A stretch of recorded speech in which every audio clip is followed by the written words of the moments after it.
महापौर का चुनाव। सबसे बड़ी बात है कि महापौर मीन्स क्या होता है, महापौर किसे कहते हैं। बहुत सारे प्रत्याशियों से अगर यह पूछ दिया जाए तो वह नहीं बता पाएंगे। मैं भी लड़ूंगा, मैं भी लड़ूंगा, मैं भी लड़ूंगा। बहुत सारे चुनावी मैदान में बरसाती मेढक की तरह बहुत सारे लोग लड़ेंगे और उस काम को कराने का प्रयास। श्री शुक्ला जी, जानना चाहेंगे, चूँकि 10 साल लगभग आप वार्ड पार्षद के रूप में रहे हैं, वार्ड नंबर 16 के। तो 10 साल में एक वार्ड पार्षद के रूप में अपने वार्ड नंबर 16 में आपने क्या किया? बुद्धिजीवियों का दायित्व है जो महापौर के चुनाव में अपनी उपस्थिति दर्ज कराना चाहते हैं, अपनी भागीदारी सुनिश्चित करना चाहते हैं। नगर निगम चुनाव को लेके लगातार तमाम प्रत्याशी अपने अपने दावेदारी पेश कर रहे हैं और इस वक्त हमारे बीच महापौर के एक प्रत्याशी हैं, जितेंद्र शुक्ला जी उर्फ गोलू शुक्ला के नाम से जाने जाते हैं। एक सामाजिक कार्यकर्ता हैं और पूर्व वार्ड पार्षद भी रह चुके हैं। कभी भी यदि किसी भी सामाजिक गतिविधियों की बात हो तो जितेंद्र शुक्ला की उपस्थिति वहाँ पर अनिवार्य हो जाती है। निश्चित तौर से किसी का भी कोई भी कार्य हो, यदि इनको पता चल जाता है, इनसे लोग जुड़ा हो या न हो, लगातार ये उस पर अमल करते हैं और उन तमाम लोगों को मदद करने के लिए जाने जाते हैं। चाहे कोई भी हो, इनसे यदि मदद मांग दे तो 12 बजे रात को भी तैयार रहते हैं।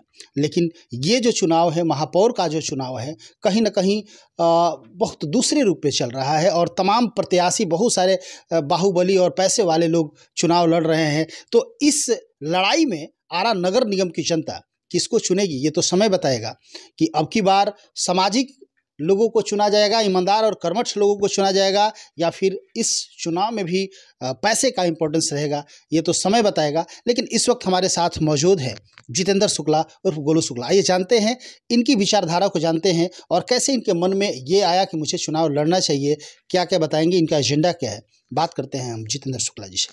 जी, स्वागत है। जी नमस्कार। समृद्धि न्यूज के तमाम दर्शकों को मेरा प्रणाम। आपके प्रति भी बहुत बहुत आभार। आपने अपना बहुमूल्य समय निकालकर हमारा इंटरव्यू लेने का काम किया। शुक्ला जी, जानना चाहेंगे, चूँकि आप पहले वार्ड पार्षद रह चुके हैं और निश्चित तौर से आप समाज में एक अलग छवि को बनाए हैं और अलग छवि आपका है भी। क्या लगता है, ये जो नगर निगम का चुनाव अभी हो रहा है, महापौर या उप महापौर का, तमाम डायरेक्ट रूप से जनता अपने वोट से महापौर उप महापौर बनाएगी, सरकार का ये डिसीजन, हालांकि अभी तक किसी तरह का नोटिफिकेशन नहीं आया है, छोटी मोटी इस तरह की चर्चाएं चल रही है या एक प्रेस कॉन्फ्रेंस में कहा गया, उसको लेके लोग तैयारी में लगे हैं, अभी तैयारी में लगे हुए हैं। तो यदि इस तरह का नोटिफिकेशन, फाइनल नोटिफिकेशन आता है तो सरकार का एक ऐसा कदम कहा जाएगा? देखिए, सरकार का यह बहुत ही सराहनीय पहल है। सरकार भ्रष्टाचार पर अंकुश लगाने का जो प्रयास की है, उसके लिए सरकार के प्रति साधुवाद है। महापौर का चुनाव, सबसे बड़ी बात है कि महापौर मीन्स क्या होता है, महापौर किसे कहते हैं। बहुत सारे प्रत्याशियों से अगर यह पूछ दिया जाए तो वह नहीं बता पाएंगे। मैं भी लड़ूंगा, मैं भी लड़ूंगा, मैं भी लड़ूंगा। बहुत सारे चुनावी मैदान में बरसाती मेढक की तरह बहुत सारे लोग लड़ेंगे। सबका स्वागत है। शहर छोटा है, सब हमारे परिवार के सदस्य हैं। देश का प्रथम व्यक्ति राष्ट्रपति, राज्य का प्रथम व्यक्ति महामहिम जिसको गवर्नर कहते हैं, नगर का प्रथम व्यक्ति महापौर होता है। नगर का प्रथम व्यक्ति ऐसा हो जो पढ़ा लिखा हो, सबके सुख दुख का सारथी हो, सबकी सेवा करने के लिए कृत संकल्पित हो, न कि व्यवसायी हो, न कि राजनीति को व्यवसाय के रूप में ले, बल्कि राजनीति को सेवा के रूप में ले और शहर में एक मिसाल पैदा करे। शहर का सर्वांगीण विकास के लिए बिना किसी भेदभाव का उसका चरित्र ऐसा होना चाहिए जिस प्रकार सूर्य भगवान जब क्षितिज पर आते हैं तो जो लोग उनकी पूजा करते हैं, आराधना करते हैं, जो लोग उनको प्रणाम करते हैं या जो लोग उन्हें नहीं मानने वाले हैं उनको भी रोशनी देते हैं और जो लोग मानने वाले हैं उनको भी रोशनी देते हैं। पूर्वाग्रह से ग्रसित होकर कोई काम नहीं हो। अगर विकास के मुद्दे पर समुचित पदाधिकारी से समुचित बड़े नेताओं से, समुचित विभाग के मंत्रियों से अगर बात करना हो तो एक एजेंडा हो, एक फोकस हो कि कैसे हम शहर का विकास करें।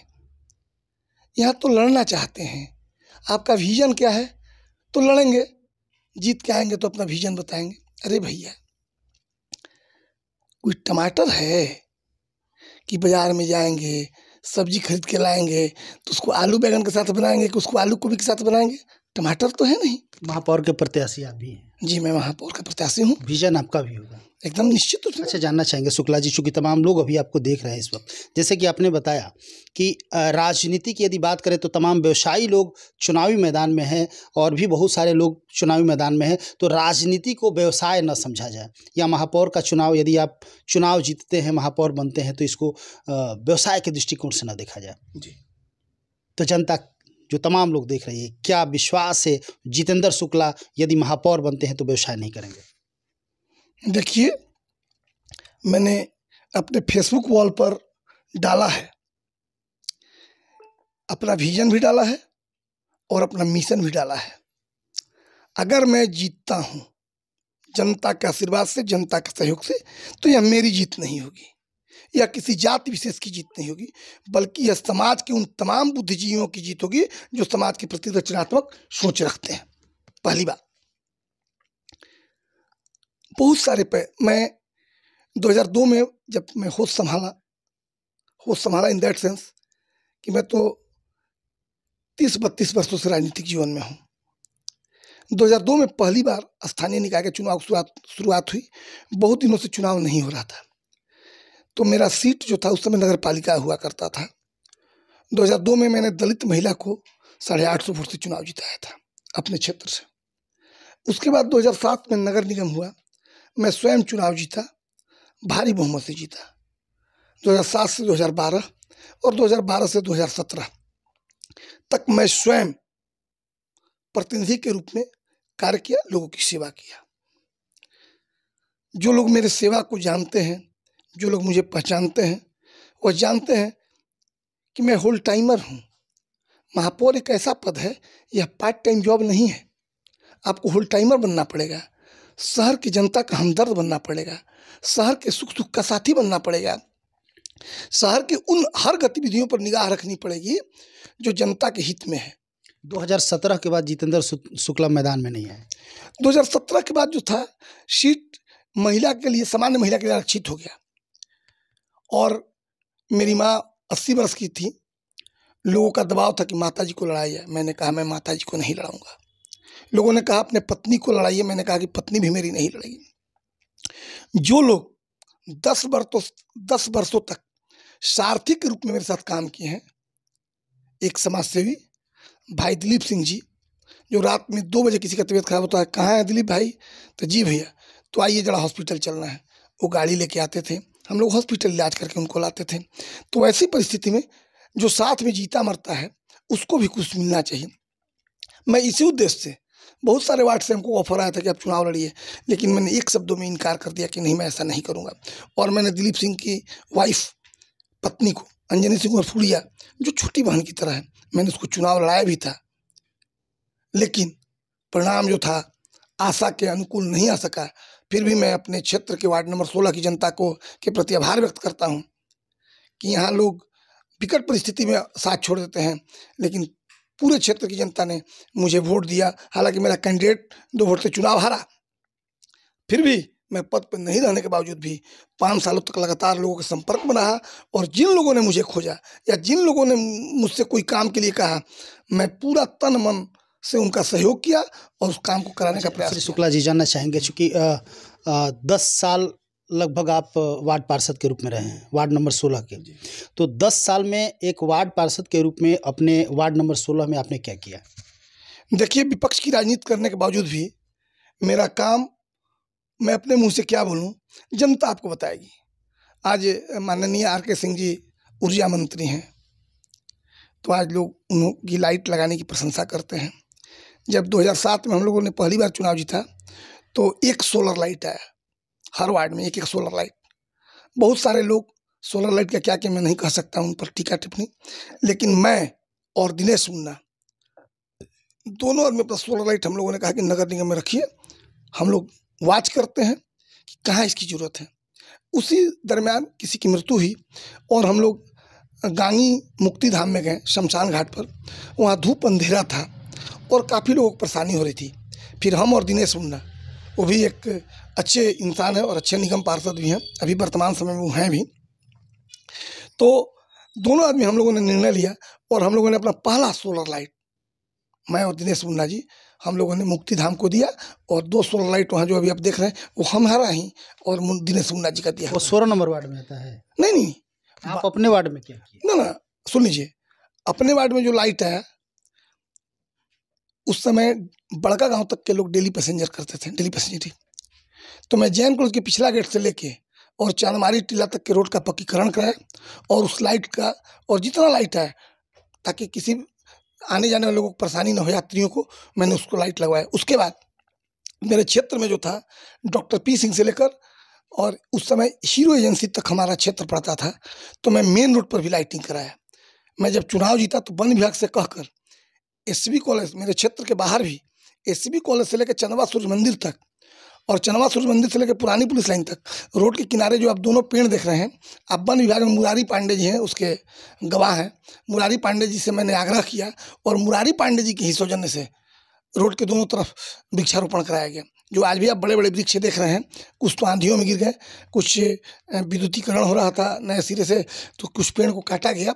आज भी पर्यावरण के दृष्टिकोण से, पर्यावरण को सुरक्षित रखने के दृष्टिकोण से मैंने यह काम किया है। अच्छा श्री शुक्ला जी, चूँकि समय बहुत ही कम है आपके भी पास और मेरे भी पास, इस वक्त तमाम लोग आपको देख रहे हैं, जानना चाहेंगे, तमाम लोग भी जानना चाह रहे हैं। चूँकि महापौर की यदि बात की जाए, चूँकि महापौर के आप प्रत्याशी हैं, महापौर की चर्चाएं होती है, जानना चाहेंगे हम आपसे, चूँकि तमाम लोग आरा नगर निगम के ही लोग नहीं और भी बहुत सारे लोग आपको देख रहे हैं, तो महापौर की यदि बात करें तो आप महापौर के प्रत्याशी हैं, आपको ऐसा क्या कमी नज़र आया कि आपको लगा कि मैं यदि महापौर होता तो ये तमाम कमियों को दूर कर सकता था? आपको क्या लगा, किस तरीके से, यानी कि दूसरे उद्देश्य में जाना जाए तो आपका विजन क्या है? देखिए, मेरा एक विजन है कि जहाँ से 4 लेन कट रहा है, सारे पदाधिकारी, अधिकारियों और बड़े नेताओं से, जो बड़े केंद्र में और राज्य सरकार में मंत्री हैं, उनका सहयोग लेकर पहले भूमि मापन कराया जाए।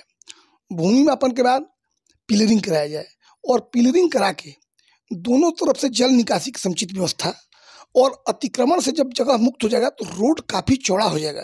बीच से डिवाइडर डाल के पहले अपने नौनिहालों को जाम के मुक्ति दिलाना बहुत ज़रूरी है। इसलिए कि बच्चे स्कूल जाते हैं पढ़ने, धनुपुरा, फिर आपको बीबीगंज, और जाम में फंस जाते हैं 2-2 3-3 घंटा, तो काफ़ी परेशानियों का सामना करना पड़ता है। अभी बरसात हो जाता है तो शहर का जो तरी इलाका है जल जमाव से युक्त हो जाता है। तो मेरा यह प्रयास होगा फर्स्ट फेज में कि शहर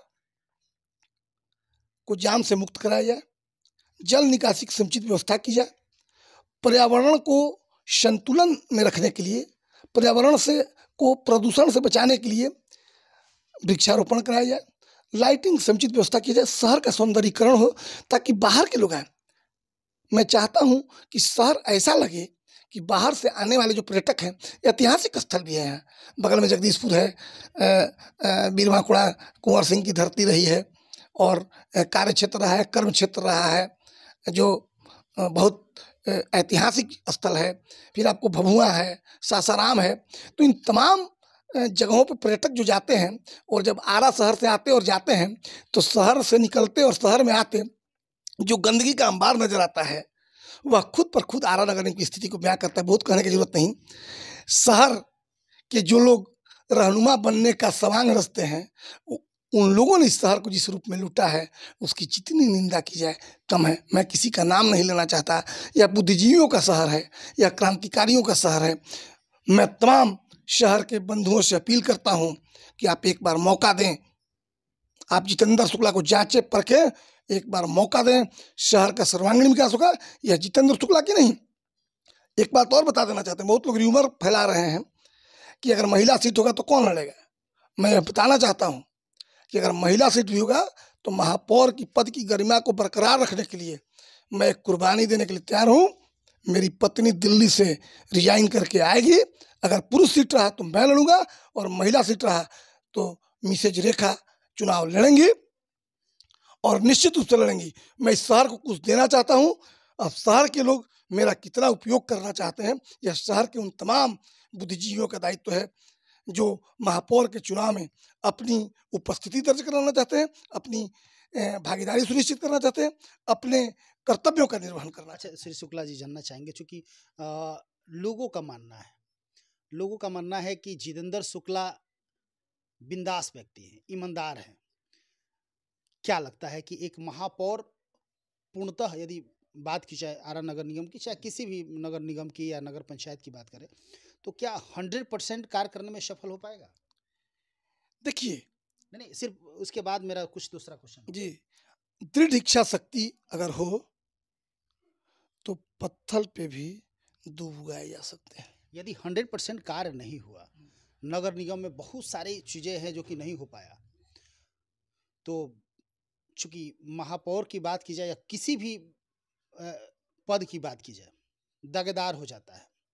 तो एक ईमानदार छवि वाले व्यक्ति, एक कर्मठ व्यक्ति जिन्होंने समाज को कुछ दिया है, लिया नहीं है, तो वो दाग लेना पसंद करेगा? देखिए, जब अटल बिहारी वाजपेयी जी बहुत सारा प्रयास किए, और इंसान अपने आप में संपूर्ण नहीं होता है। अगर भगवान भी मनुष्य का अगर शरीर धारण करके आए हैं इस सृष्टि पर, इस पृथ्वी पर, तो वो भी अपने सारे कार्यों को पूर्ण नहीं कर सके हैं, और बीच में ही उनका कार्यकाल समाप्त हो गया है। लेकिन जो लोग दृढ़ इच्छा शक्ति के मालिक होते हैं, जो कुछ कर गुजरने की तमन्ना रखते हैं, वो किसी भी तरह की कुर्बानी देने के लिए तैयार रहते हैं। और मैं कृत संकल्पित हूँ कि अगर इस आरा शहर की जनता ने मौका दिया तो शहर का तस्वीर बदल दूंगा, तकदीर बदल दूंगा, और हर लोगों को लगेगा कि मैंने एक ऐसे बेटे का चुनाव किया है जो निश्चित रूप से इस शहर के सेवा के लिए कृत संकल्पित हैं। मर सकते हैं लेकिन अपने शहर के लोगों का सर शर्म से झुकने नहीं देंगे। अभी जो लोग भी बाहर आते हैं, अभी आप देखे होंगे कि दैनिक जागरण के लोग, दैनिक भास्कर के लोग, बहुत सारे प्रिंट मीडिया और इलेक्ट्रॉनिक मीडिया के लोग शहर की गंदगी पर एपिसोड चलाया। क्या है, कम शर्म की बात है क्या? करोड़ों रुपये सफाई पर खर्च होते हैं और ढाक के 3 पात।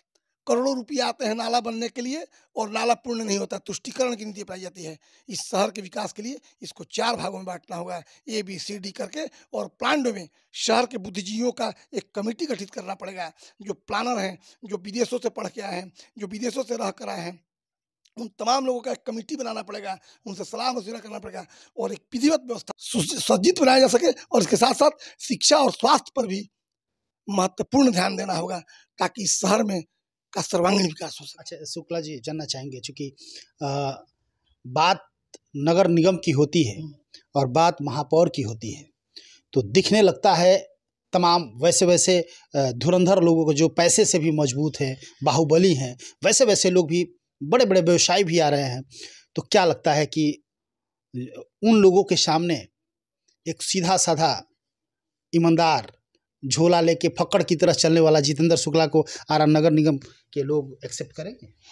चाहे कितने बड़े बाहुबली और पूंजीपति हों, आर्थिक रूप से चुनौती मेरे लिए जरूर प्रस्तुत कर सकते हैं, लेकिन राजनीतिक रूप से, सामाजिक रूप से, धार्मिक और सांस्कृतिक रूप से जितेंद्र शुक्ला को कोई नहीं झुका सकता। जितेंद्र शुक्ला ने जो काम किया है वह जनता जानती है, पहचानती है। मैं कृत संकल्पित हूँ इस शहर की सेवा करने के लिए। जनता को जो पसंद हो वही बात कहेंगे। जनता के लिए हर कुर्बानी देने के लिए तैयार रहेंगे। चलिए, बहुत बहुत धन्यवाद। आपने देखा, हमारी बात हो रही थी, जितेंद्र शुक्ला हैं और पूर्व वार्ड पार्षद भी रह चुके हैं, 10 साल वार्ड पार्षद रहे हैं, सामाजिक कार्यकर्ता हैं, तमाम विजन के साथ और ज़बरदस्त तरीके से चुनावी मैदान में है। और इनको विश्वास है कि अब की बार आरा नगर निगम की जो जनता है, जो भी धन वाले हैं या जो भी बाहुबली हैं, उन लोगों को श्रेय न देते हुए अब की बार ईमानदार, कर्मठ और सुयोग्य प्रतिनिधि को चुनेगी। और इनको ऐसा लग रहा है कि वो तमाम प्रतिभा इनके अंदर है। हालांकि ये तो तमाम लोग जानते हैं, और क्या होगा ये तो समय बता